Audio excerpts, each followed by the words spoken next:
Is this a war crime? Yes.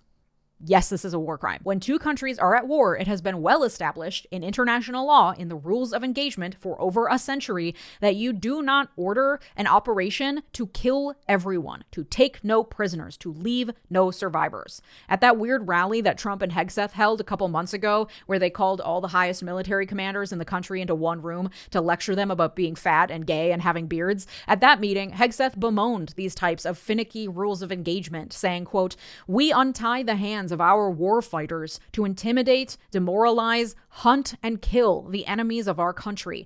No more politically correct and overbearing rules of engagement, just common sense, maximum lethality, and authority for war fighters."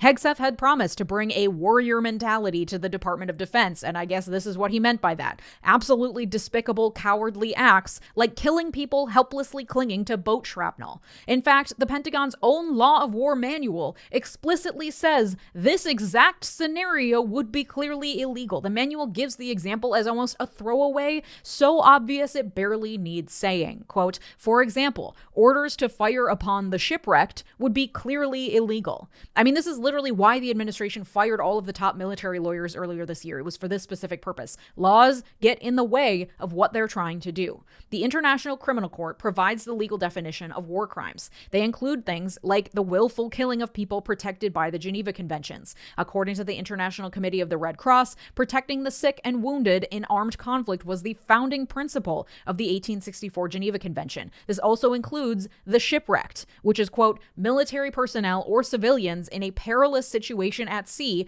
or on any other waters following a misfortune and who refrain from any active hostility," meaning they're not still actively attacking while shipwrecked.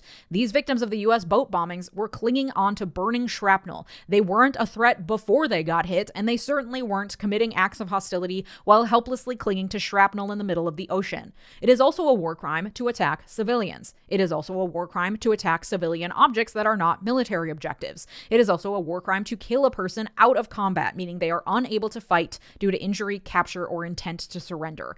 The larger problem with all of this, though, is that war crimes only happen during times of declared armed conflict. And the Trump regime is claiming that they're in open armed conflict with drug cartels generally, and therefore this is all legitimate because we're at war. Even if that were true, this would still be a war crime.